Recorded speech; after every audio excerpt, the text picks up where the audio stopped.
Kerasnya kehidupan yang pernah Sansan jalani justru mengajarkan bagaimana menjadi tegar menghadapi hidup.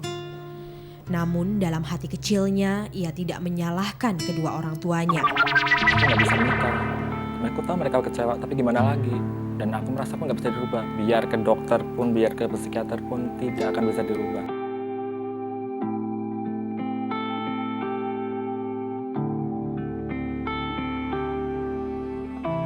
Aku menyadari betul segala tindakan keras yang diberikan kedua orang tuaku semata-mata demi kebaikanku juga.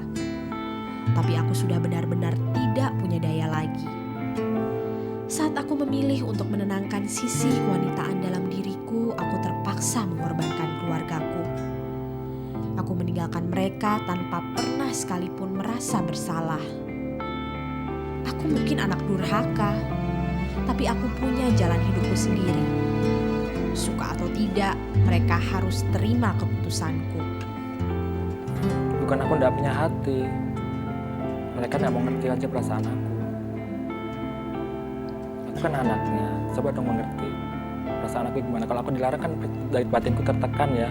Kalau aku dilarang, jadi seharusnya kan mereka mengerti. Aku tuh maunya begini.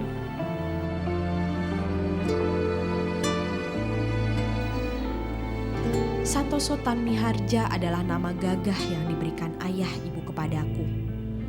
Aku anak laki-laki satu-satunya dalam keluarga.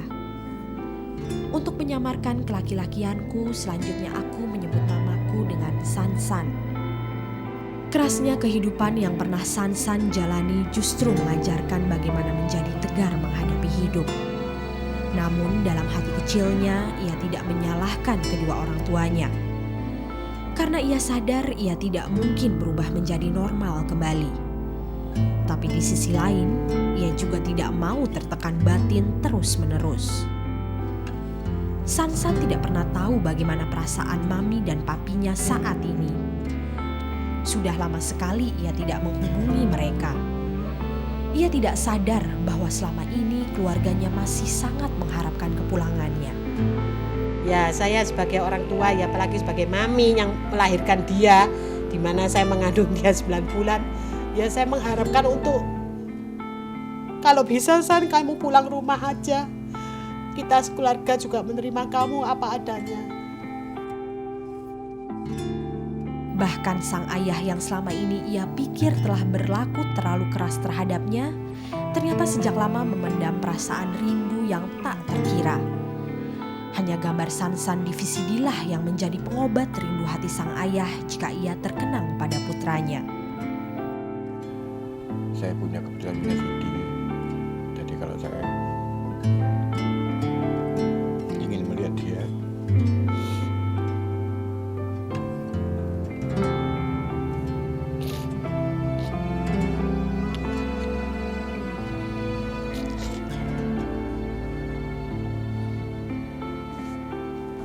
itu saya putar. Ya pelan-pelan.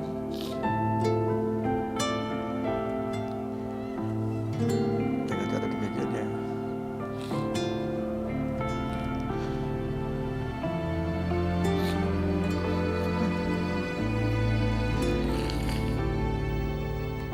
Mungkin mereka kini menyadari keinginan Sansan untuk memilih sendiri jalan hidupnya harus mereka hormati.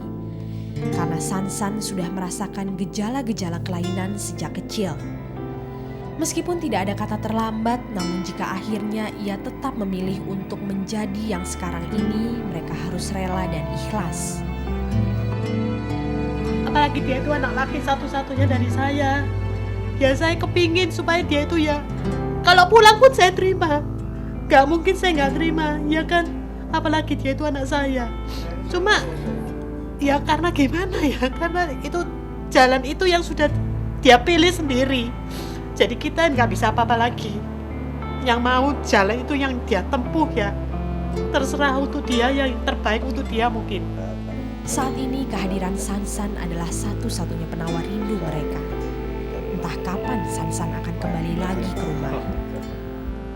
Meskipun tidak normal, kalau dia mau ingin pulang, saya terima dia dengan tangan terbuka. Sebab menurut saya tidak ada orang tua yang menginginkan nggak mungkin. Semua orang tua itu baik. Bagi sang ibu, bagaimanapun keadaan Sansan, dia tetaplah anaknya. Anak yang tak mungkin dihapus dari lembaran kenangan keluarga. Papinya juga sama saudara-saudara sama dia mengharapkan dia sekali untuk pulang ke rumah. Jadi umpama dia pun andai kata secara kasarnya umpama dia sudah jadi umpama orang gelandangan pun saya terima dia pulang ke rumah. Ya gimana? Soalnya dia masih tetap anak saya.